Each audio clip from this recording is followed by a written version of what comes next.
हरे कृष्णा। स्वागत है आपका हमारे YouTube चैनल भक्ति सागर में। आज हम आप सबको बृहस्पति देव की बहुत ही सुंदर कथा और पौराणिक कथा सुनाएंगे। बृहस्पतिवार व्रत का महात्म्य एवं विधि। इस व्रत को करने से समस्त इच्छाएं पूर्ण होती हैं और बृहस्पति महाराज प्रसन्न होते हैं। धन, विद्या, पुत्र तथा मनोवांछित फल की प्राप्ति होती है। परिवार में सुख तथा शांति रहती है। इसलिए यह व्रत सर्वश्रेष्ठ और अति फलदायक है। इस व्रत में केले का पूजन ही करें। कथा और पूजन के समय मन, कर्म और वचन से शुद्ध होकर मनोकामना पूर्ति के लिए बृहस्पति देव भगवान से प्रार्थना करनी चाहिए। दिन में एक समय ही भोजन करें। भोजन चने की दाल आदि का करें। नमक न खाएं। पीले वस्त्र पहने। पीले फलों का प्रयोग करें। पीले चंदन से पूजन करें। पूजन के बाद भगवान बृहस्पतिवार की कथा सुननी चाहिए। बृहस्पतिवार की कथा इस प्रकार है। प्राचीन समय की बात है। एक बड़ा प्रतापी तथा दानी राजा था। वह प्रत्येक गुरुवार को व्रत रखता एवं पूजन करता था। यह उसकी रानी को अच्छा न लगता। न वह व्रत करती और न ही किसी को एक पैसा दान में देती। राजा को भी ऐसा करने से मना करती।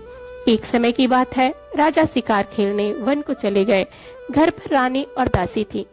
उस समय गुरु बृहस्पति साधु का रूप धारण कर राजा के दरवाजे पर भिक्षा मांगने आए। साधु ने रानी से भिक्षा मांगी तो वह कहने लगी, हे साधु महाराज, मैं इस दान और पुण्य से तंग आ गई हूँ। आप कोई ऐसा उपाय बताएं जिससे यह सारा धन नष्ट हो जाए और मैं आराम से रह सकूं। साधु रूपी बृहस्पति देव ने कहा, हे देवी, तुम तो बड़ी विचित्र हो। संतान और धन से भी भला कोई दुखी होता है।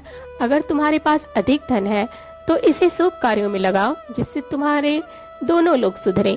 परंतु साधु की इन बातों से रानी खुश नहीं हुई।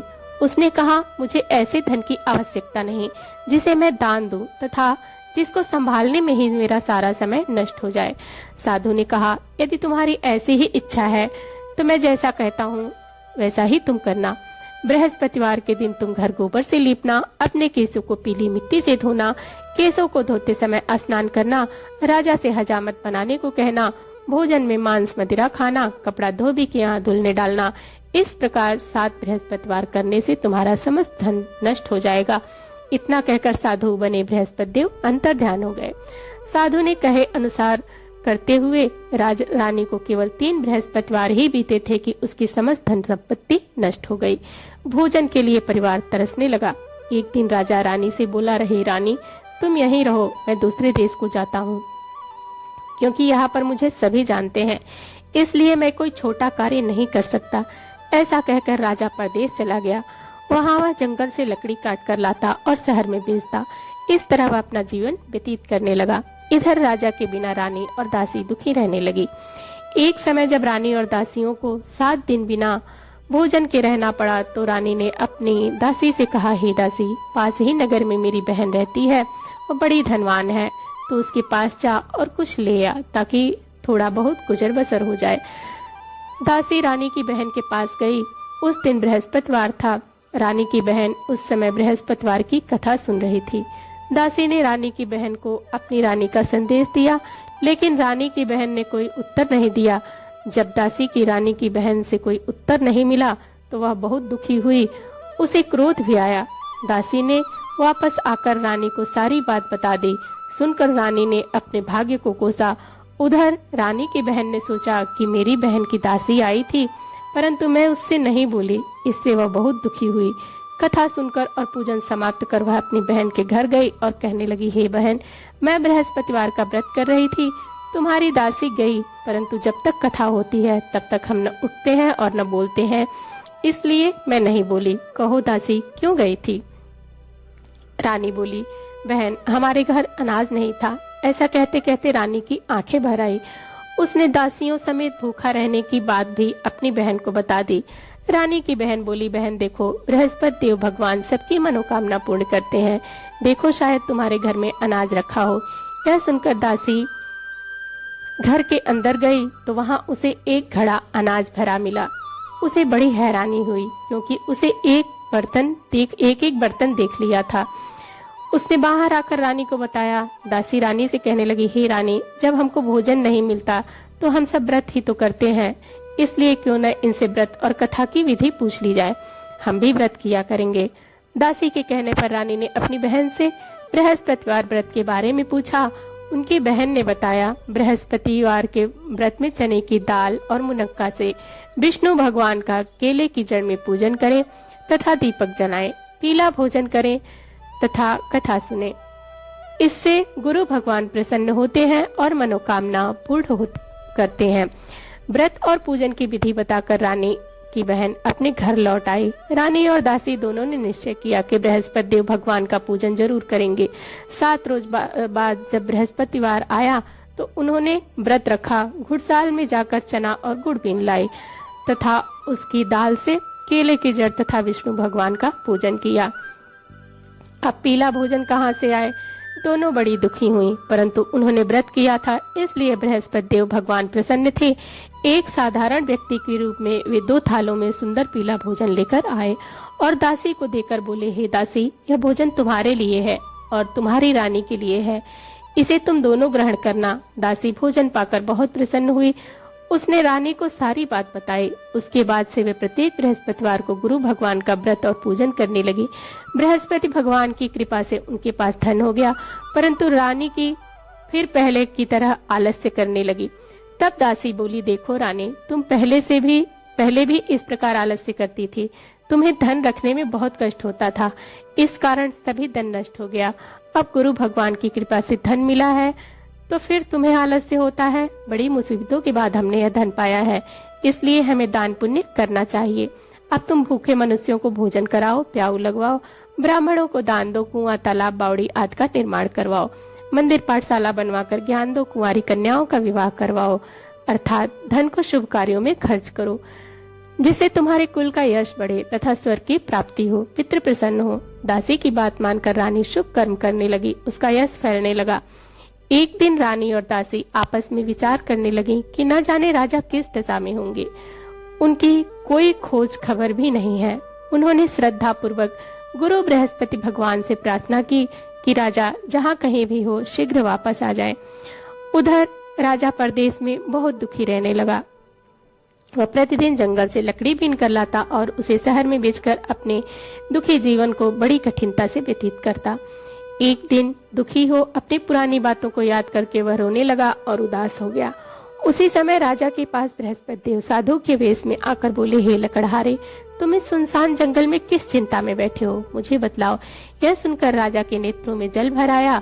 साधु की वंदना कर राजा ने अपनी संपूर्ण कहानी सुना दी। महात्मा दयालु होते हैं। वे राजा से बोले, हे राजा, तुम्हारी पत्नी ने बृहस्पति देव के प्रति अपराध किया था, जिसके कारण तुम्हारी यह दशा हुई। अब तुम चिंता मत करो, भगवान तुम्हें पहले से अधिक धन देंगे। देखो, तुम्हारी पत्नी ने बृहस्पतिवार का व्रत करना प्रारंभ कर दिया है। अब तुम भी बृहस्पतिवार का व्रत करके चने की दाल व गुड़ जल लोटे में डालकर केले का पूजन करो, फिर कथा कहो या सुनो।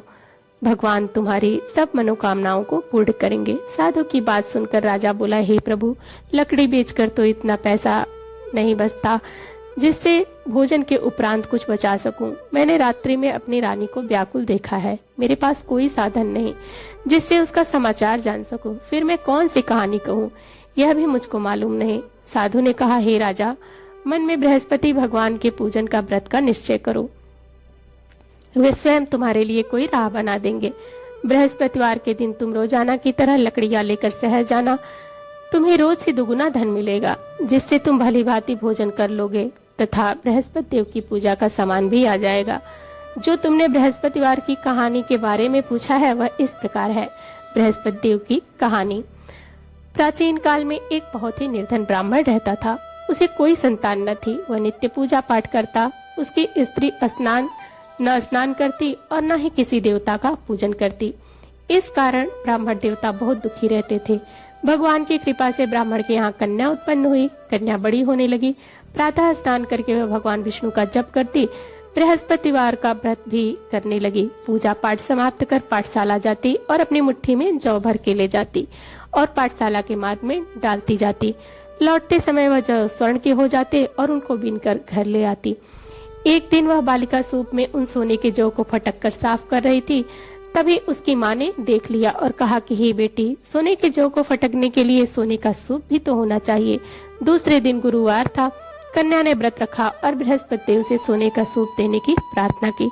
बृहस्पति देव ने उसकी प्रार्थना स्वीकार कर ली। रोजाना की तरह वह कन्या जौ फैलाती हुई गई, पाठशाला चली गई। पाठशाला से लौटकर जब वह जौ बीन रही थी तो वह बृहस्पति देव की कृपा से उसे सोने का सूप मिला।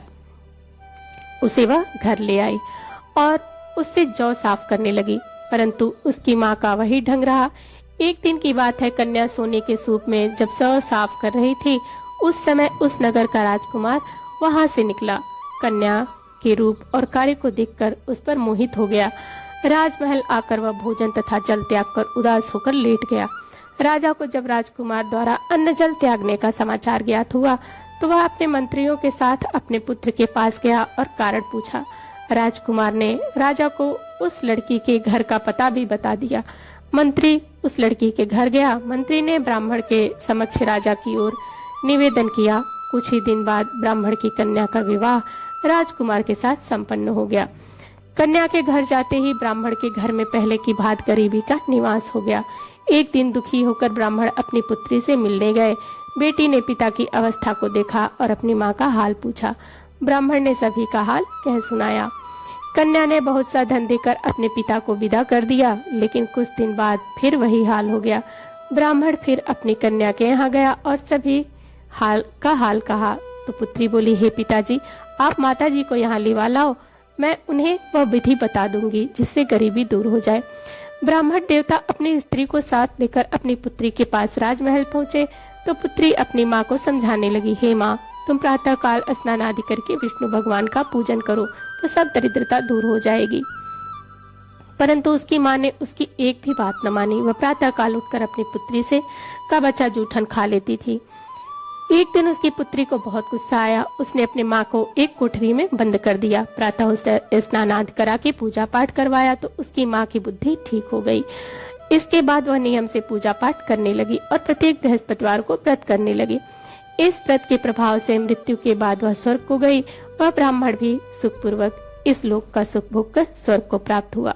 इस तरह कहानी कहकर साधु देवता बने वहां से लोप हो गए। धीरे धीरे समय व्यतीत होने लगा। फिर बृहस्पतिवार का दिन आया। राजा जंगल से लकड़ी काटकर शहर में बेचने गया। उसे उस दिन और दिनों से अधिक धन मिला। राजा ने चना गुड़ आदि लाकर बृहस्पतिवार का व्रत किया। उस दिन से उसके सभी क्लेश दूर हो गए। परंतु जब अगले गुरुवार का दिन आया तो वह बृहस्पतिवार का व्रत करना भूल गया। इस कारण बृहस्पति भगवान नाराज हो गए। उस दिन उस नगर के राजा ने विशाल यज्ञ का आयोजन किया था तथा अपने समस्त राज्य में घोषणा करवा दी कि सभी मेरे यहाँ भोजन करने आवे, किसी के घर चूल्हा न जले। इस आज्ञा को जो न मानेगा उसको फांसी की सजा दे दी जाएगी। राजा की आज्ञा के अनुसार राज्य के सभी वासी राजा के भोज में सम्मिलित हुए, लेकिन लकड़हारा कुछ देर में से पहुंचा, इसलिए राजा को उसको अपने साथ महल में ले गए। जब लकड़हारे को भोजन करा रहे थे तो रानी की दृष्टि उस खूंटी पर पड़ी जिस पर उसका हार लटका हुआ था।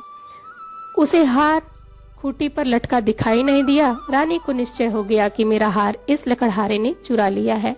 उसी समय सैनिक बुलवाकर उसको जेल में डलवा दिया। लकड़हारा जेल में विचार करने लगा कि न जाने कौन से पूर्व जन्म के कर्म में मुझे यह दुख प्राप्त हो रहा है, और जंगल में मिले साधु को याद करने लगा। तत्काल बृहस्पति देव साधु का रूप धर प्रकट हुए और कहने लगे कि अरे मूर्ख, तूने बृहस्पति देवता की कथा नहीं कही, उसी कारण तुझे यह दुख प्राप्त हुआ है। अब चिंता मत कर, बृहस्पतिवार के दिन जेल खाने के दरवाजे पर तुझे 4 पैसे पड़े मिलेंगे। उनसे तू बृहस्पतिवार की पूजा करना और तेरे सारे कष्ट दूर हो जाएंगे। अगले दिन उसे जेल के द्वार पर 4 पैसे मिले। राजा के ने पूजा का सामान मंगवाकर कथा कही और प्रसाद बांटा। उसी रात्रि में बृहस्पति देव ने उस नगर के राजा को स्वप्न में कहा कि हे राजा, तूने जिसे जेल में बंद किया है उसे कल छोड़ देना, वह निर्दोष है। राजा प्रातः काल उठा और खूंटी पर हार टंगा देखकर लकड़हारे को बुलाकर क्षमा मांगी तथा राजा के योग्य सुंदर वस्त्र आभूषण देकर उसे विदा कर दिया। गुरुदेव की आज्ञा अनुसार राजा अपने नगर को चल दिया। जब राजा नगर के निकट पहुंचा तो उसे बड़ा ही आश्चर्य हुआ। नगर में पहले से अधिक बाग, तालाब और कुएं, बहुत सी धर्मशालाएं, मंदिर आदि बने हुए थे। राजा ने पूछा, यह सब किसका बाग और धर्मशाला है? तब नगर के सब लोग कहने लगे कि यह सब रानी और दासी द्वारा बनवाए गए हैं। राजा को आश्चर्य हुआ और गुस्सा भी आया कि उसकी अनुपस्थिति में रानी के पास धन कहाँ से आया होगा। जब रानी ने यह खबर सुनी तो राजा आ रहे हैं तो उसने अपनी दासी से कहा कि हे दासी, देख राजा हमको कितनी बुरी हालत में छोड़ गए थे, वह हमारी ऐसी हालत देखकर लौट न जाए, इसलिए तू दरवाजे पर खड़ी हो जा। रानी की आज्ञा अनुसार दासी दरवाजे पर खड़ी हो गई और जब राजा आए तो उन्हें अपने साथ महल में लिवा लाई। तब राजा ने क्रोध करके अपनी तलवार निकाली और पूछने लगा, बताओ यह धन तुम्हें कैसे प्राप्त हुआ? तब रानी ने सारी कथा सुनाई। राजा ने निश्चय किया कि मैं रोजाना दिन में 3 बार कहानी कहूंगा और रोज व्रत किया करूंगा। अब हर समय राजा के दुपट्टे में चने की दाल बंधी रहती तथा दिन में 3 बार कथा कहता। एक रोज राजा ने विचार किया कि चलो अपनी बहन के यहाँ हो आऊं। इस तरह का निश्चय कर राजा घोड़े पर सवार होकर अपनी बहन के यहाँ चल दिया। मार्ग में उसने देखा कि कुछ आदमी एक मुर्दे को लिए जा रहे हैं। उन्हें रोककर राजा कहने लगा, अरे भाइयों, मेरी बृहस्पतिवार की कथा सुन लो। वे बोले, हमारा तो आदमी मर गया है, इसको अपनी कथा की पड़ी है। परंतु कुछ आदमी बोले, अच्छा कहो, हम तुम्हारी कथा भी सुनेंगे। राजा ने चने की दाल निकाली और कहानी शुरू कर दी। जब कथा आधी हुई तो मुर्दा हिलने लगा और जब कथा समाप्त हुई तो राम राम कह के मुर्दा खड़ा हो गया। राजा आगे बढ़ा। उसे चलते चलते शाम हो गई। आगे मार्ग में उसे एक किसान खेत में हल चलाता मिला। राजा के उससे कथा कहने का आग्रह किया लेकिन वह नहीं माना। राजा आगे चल पड़ा। राजा के हटते ही बैल पछाड़ खाकर गिर पड़ गए तथा किसान के पेट में बहुत तेज से दर्द हुआ। उसी किसान की माँ रोटी लेकर आई। उसने जब देखा तो अपने पुत्र से सब हाल पूछा। बेटे ने सभी हाल बता दिया। बुढ़िया दौड़ी दौड़ी उस घुड़सवार के पास पहुंची और उससे बोली, मैं तेरी कथा सुनूंगी, तू अपनी कथा मेरे खेत पर चलकर ही कहना। राजा ने लौटकर बुढ़िया के खेत पर जाकर कथा कही, जिसके सुनते ही बैल खड़े हो गए तथा किसान के पेट का दर्द भी बंद हो गया। राजा अपनी बहन के घर पहुंच गया। बहन ने भाई की खूब मेहमानी की। दूसरे रोज प्रातःकाल राजा जागा तो वह देखने लगा कि सब लोग भोजन कर रहे हैं। राजा ने अपनी बहन से जब पूछा, ऐसा कोई मनुष्य है जिसने भोजन नहीं किया हो, जो मेरी बृहस्पतिवार की कथा सुन ले? बहन बोली, हे भैया, यह देश ऐसा ही है। यहाँ लोग पहले भोजन करते हैं, बाद में कोई अन्य काम करते हैं। फिर वह एक कुम्हार के घर गई जिसका लड़का बीमार था। उसे मालूम हुआ कि उसके यहाँ 3 दिन से किसी ने भोजन नहीं किया है। रानी ने अपने भाई की कथा सुनने के लिए कुम्हार से कहा। वह तैयार हो गया। राजा ने जाकर बृहस्पतिवार की कथा को कही, जिसको सुनकर उसका लड़का ठीक हो गया। अब तो राजा की प्रशंसा होने लगी। एक दिन राजा ने अपनी बहन से कहा, हे बहन, मैं अपने घर जाऊंगा, तुम भी तैयार हो जाओ। राजा की बहन ने अपनी सास से अपने भाई के साथ जाने की आज्ञा मांगी। सास बोली, हाँ चली जा, मगर अपने लड़कों को मत ले जाना, क्योंकि तेरे भाई को कोई संतान नहीं है। बहन ने अपने भाई से कहा, हे भैया, मैं तो चलूंगी, मगर मेरा कोई बालक नहीं जाएगा। अपनी बहन को भी छोड़कर दुखी मन से राजा अपने नगर को लौट आया। राजा ने अपनी रानी से सारी कथा बताई और बिना भोजन किए वह शैया पर लेट गया। रानी बोली, हे प्रभु, बृहस्पति देव ने हमें सब कुछ दिया है, वे हमें संतान भी अवश्य ही देंगे। उसी रात बृहस्पति देव ने राजा को स्वप्न में कहा कि हे राजा, उठ, सभी सोच त्याग दे, तेरी रानी गर्भवती है। राजा को यह जानकर बड़ी खुशी हुई। 9वें महीने रानी के गर्भ से एक सुंदर पुत्र पैदा हुआ। तब राजा बोला, हे रानी, स्त्री बिना भोजन के रह सकती है, परंतु बिना कहे नहीं रह सकती। जब मेरी बहन आए तो तुम उससे कुछ मत कहना। रानी ने हाँ कर दी। जब राजा की बहन ने यह शुभ समाचार सुना तो वह बहुत दुखी हुई। तब बधाई लेकर अपने भाई के घर आई। रानी ने तब उसे आने की उलाहना दिया। जब भाई अपने साथ ला रहे थे तब टाल गई, उनके साथ न आई और राजा अपने आप ही भागी भागी बिना बुलाए आ गई। तो राजा की बहन बोली, भाई, मैं इस प्रकार न कहती तो तुम्हारे घर औलाद कैसे होती? राजा की बहन बोली, भाई, मैं किसी इस प्रकार न कहती तो तुम्हारे घर औलाद कैसे होती? बृहस्पति देव सभी की मनोकामनाएं पूर्ण करते हैं। जो सद्भावना पूर्वक बृहस्पतिवार का व्रत करता है एवं कथा सुनता या पढ़ता है अथवा सुनता है और दूसरों को सुनाता है, बृहस्पति देव उसकी सभी मनोकामनाएं पूर्ण करते हैं, उनकी सदैव रक्षा करते हैं। जो संसार में सद्भावना से गुरुदेव का पूजन एवं व्रत सच्चे हृदय से करते हैं, उनकी सभी मनोकामनाएं वैसे ही पूर्ण होती है। जैसे सच्ची भावना से रानी और राजा ने बृहस्पति देव की कथा का गुणगान किया तो उनकी सभी इच्छाएं बृहस्पति देव जी ने पूर्ण की। अनजाने में बृहस्पति देव की उपेक्षा न करें, ऐसा करने से सुख शांति नष्ट हो जाती है।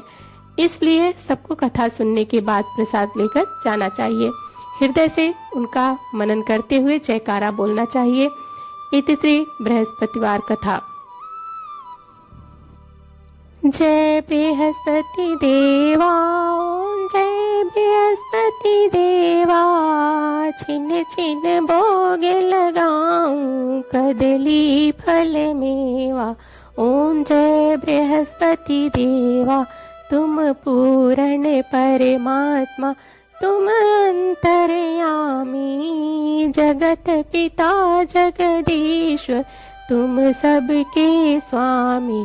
ओम जय बृहस्पति देवा, चरणामृत निज निर्मल सब पातक हरता, सकल मनोरथ दायक कृपा करो भरता। ओम जय बृहस्पति देवा, तन मन धन हर पढ़ कर जो जन शरण पड़े, प्रभु प्रकट तब हो कर आकर द्वार खड़े। ओम जय बृहस्पति देवा, दीन दयाल दयानिधि भक्तन हितकारी, पाप दोष सब हरता भव बंधन हारी। ओम जय बृहस्पति देवा, सकल मनोरथ दायक सब संशय हारो, विषय विकार मिटाओ संतन सुखकारी। ओम जय बृहस्पति देवा, जो कोई आरती तेरी प्रेम सहित गावे, जेठानंद आनंद कर सो निश्चय पावे। ओम जय बृहस्पति देवा। सब बोलो भगवान विष्णु की जय, बोलो बृहस्पति भगवान की जय। देवताओं के गुरु बृहस्पति को कुंडली में शुभ कैसे बनाएं, आइए जाने सरल उपाय। नीचे लिखे मंत्र का उच्चारण कम से कम 108 बार करें। एकाक्षरी मंत्र ओम बृहस्पति नमः। और दान सामग्री पीला वस्त्र, स्वर्ण, पुखराज, हल्दी की गांठ, गाय का घी, चने की दाल, केसर, पीले पुष्प, पीले फल, इन सब चीजों का दान करें। उक्त सामग्री को वस्त्र में बांधकर उसकी पोटली बनाएं। तत्पश्चात उसे मंदिर में अर्पण करें अथवा बहते जल में प्रवाहित करें। तो प्रिय भक्तजनों, आज की कथा यहीं पर समाप्त होती है। कथा अच्छी लगे तो हमारे वीडियो को लाइक, चैनल को सब्सक्राइब और कमेंट बॉक्स में जरूर बताएं कि कथा आपको कैसी लगी। मिलते हैं अगली वीडियो में। धन्यवाद।